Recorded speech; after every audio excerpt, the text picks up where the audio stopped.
All right, let's dive into a case that's as baffling as it is heartbreaking. We're talking about young Ryan Larsen, an 11-year-old boy from Vista, Nebraska, who, on a seemingly ordinary Monday, May 17th, 2021, just vanished. Now, Ryan wasn't your typical kid. He was diagnosed with high-functioning autism, a detail that's pretty crucial to this story. He was a tall lad for his age, about 5'8", with brown hair and hazel eyes. And, like a lot of kids his age, he was dealing with a bit of acne on his forehead. He was a 6th grader at Vista West Elementary School. So, what happened on that fateful Monday? Well, Ryan was reportedly having a tough time with a math problem. We've all been there, right? Frustration mounts, and you just need a minute. Ryan went to another room to calm down, something he was known to do. He was supposed to be supervised during this cool down. But here's where things take a turn. The adult watching him had to step out, and their replacement was late. A window, just 10 minutes between roughly 11:55 a.m. and 12:05 p.m., and in that tiny slot of time, Ryan walked right off the school campus. Just like that. The school clued his mom, Tammy, in around 12:27 p.m., and 911 was called just 2 minutes later. Police were on the scene within 5 minutes. Now, this wasn't the first time Ryan had done a runner. He had a history of taking off and hiding when he got overwhelmed. Police had been involved in finding him at least half a dozen times before. Right now we're just looking for a little boy that playing the ultimate game of hide and seek on us right now, and he is winning. We've dealt with him in the past, and he does like to hide. He does like to get away. He likes to hide in small places, and so it makes it an extra bit of a challenge. Usually, he was found pretty quickly, not too far from where he'd bolted. This history, though, it's a double-edged sword, isn't it? On one hand, searchers had a bit of a playbook. On the other, maybe, just maybe, it lulled everyone into a false sense of security, thinking, oh, he'll turn up, he always does. But this time was different. There were a few reported sightings, one near his apartment complex, the Southfield Apartments, which was only a couple of blocks from school, around 1:45 p.m. that same day. A neighbor said they saw him there, holding a distinctive polka-dotted umbrella. His sister's, apparently it was special to him. Ryan lived there with his mom and older sister, but crucially, he didn't have a key with him that day. So getting inside wasn't an option. There was even some surveillance footage from near the apartments around 1:30 p.m. But the quality was so poor, even the FBI couldn't definitively say if it was Ryan. Well, today marks 6 months since the disappearance of Ryan Larsen, a 12-year-old boy who was autistic. He left school on May 17th and never returned home.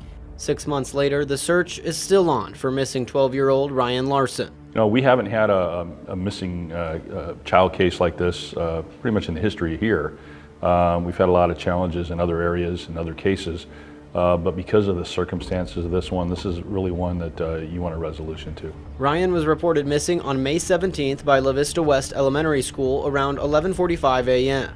A neighbor spotted Ryan around 1:30 that afternoon outside of the Southland apartment complex where he lived. An umbrella that belonged to Ryan was found at the complex by a neighbor as well. The umbrella did test positive with his DNA. There were surveillance cameras that picked up a person who police believe could be Ryan near La Vista Kino at 1:45, but they can't identify it for sure. Larsen says they are waiting on DNA testing for some other items they have found. We've had a lot of challenges with this because information really didn't come in.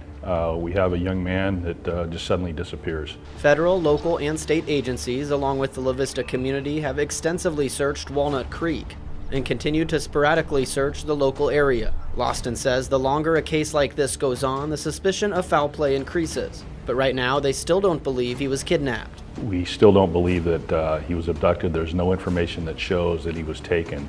And after that, nothing. No confirmed sightings. He was last seen wearing a black hooded sweatshirt. Some say black Dutch gray with red trim. Another says black with orange on the shoulders. Blue jeans, an old navy shirt, and black New Balance sneakers with red trim. And, of course, that polka dot umbrella. The search was massive. La Vista PD, the Sarpy County Sheriff's Office, Nebraska State Patrol, the FBI, the National Center for Missing and Exploited Children. Everyone was involved. They scoured his usual hiding spots, parks, woods, even lowered a nearby creek and brought in cadaver dogs. One dog reportedly had a hit in the creek, but its significance remained a question mark. Dumpsters were checked too. Authorities advised searchers that Ryan understood stranger danger and might get scared if called out, so the advice was to keep their distance and dial 911 if they saw him. But the challenges piled up. Months went by, and La Vista Police Chief Bob Louston had to admit they had no concrete evidence. No clue if he'd been abducted, wandered off, or if something more sinister had occurred. That history of running? It might have delayed everyone realizing just how serious this instance was. And time, as it always does, kept ticking, making the search harder, memories fuzzier, and Ryan's appearance would be changing. Tips dwindled. Then there were his internet searches. On a family computer, Ryan had apparently looked up how to hide underground, how to avoid being spotted, and how to hide from police. Concerning, right? Sounds like a kid trying to figure out how to disappear. But then again, a child with autism can develop really focused interests. So was it a concrete plan or just curiosity fueled by stress? Hard to say. Another unsettling detail.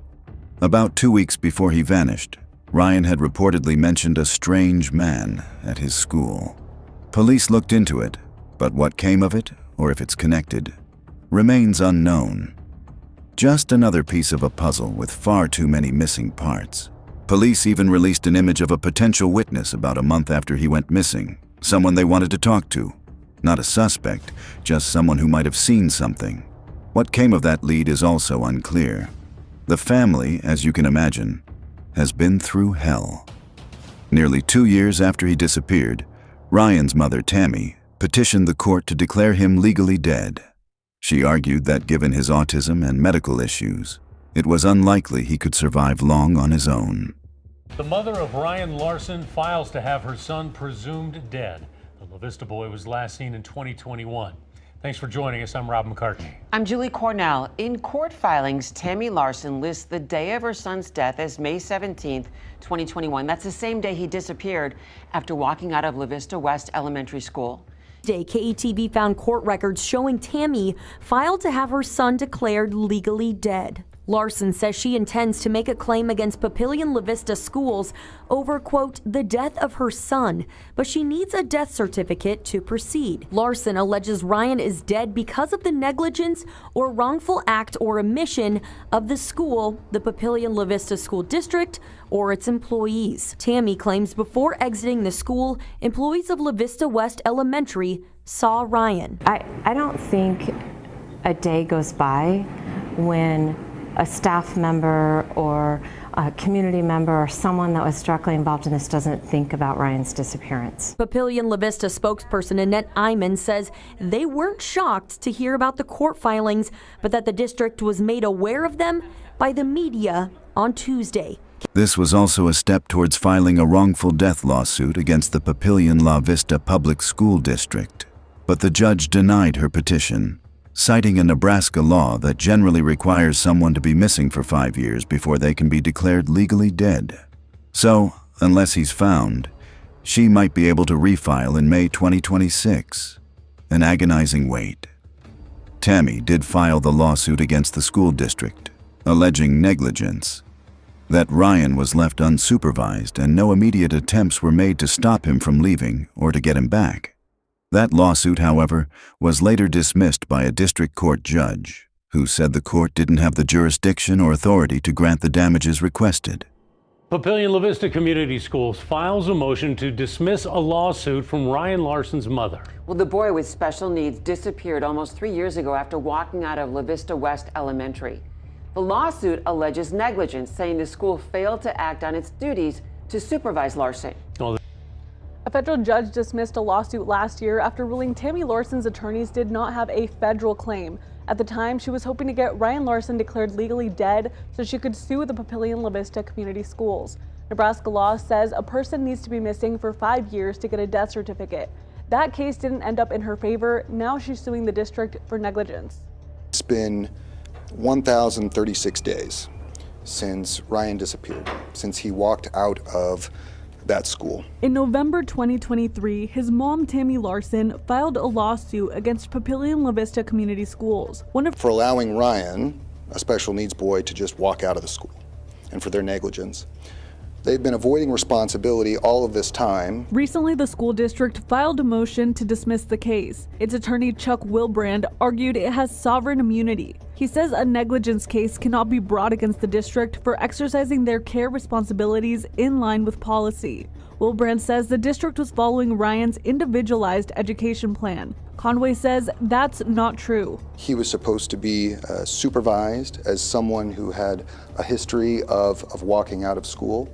That supervision didn't happen. The school district didn't do its job. Larsen's attorneys say Ryan was left alone in a classroom and staff allowed him to walk out of the school. They argued the district did not act on policy, but staff made the choice to let Ryan leave. The district also argues Tammy Larsen could not seek damages since the victim is Ryan, and no one's seen him or knows what the damage is. 1,036 days since he's been able to capably take care of himself as an 11-year-old boy. If there isn't damage to anyone in that period of time, then I don't know what would constitute damage. Chief Larsen mentioned that law enforcement wasn't even aware of these initial court filings until they heard about it through the media, and reiterated that their investigation was still very much active. Through all of this, the community hasn't forgotten Ryan. There's been ongoing news coverage, social media buzz, true crime podcasts dissecting the case. This public interest is a double-edged sword, though. It keeps his story alive, which is vital, but it also led to rumors and false information spreading online, which police had to shut down. So, where is Ryan Larsen? That's the million-dollar question, isn't it? Over 3 years later, no one knows. Did he find a hiding spot so good that no one's found him? Did he meet with an accident? Or did something far darker happen? The found umbrella, the internet searches, the report of a strange man. They're all just fragments. His family, especially his older sister Taylor, hasn't given up hope. Law enforcement says the case is still open and active. They still urge anyone with any information, no matter how small it might seem, to come forward. If you see someone you think might be Ryan, don't approach, don't call out his name. Just call 911 or the La Vista Police Department at 402-331-1582. You can also call the National Center for Missing and Exploited Children. The disappearance of Ryan Larsen is a chilling reminder of how someone can just vanish into thin air, leaving behind a storm of unanswered questions and a community holding on to a sliver of hope.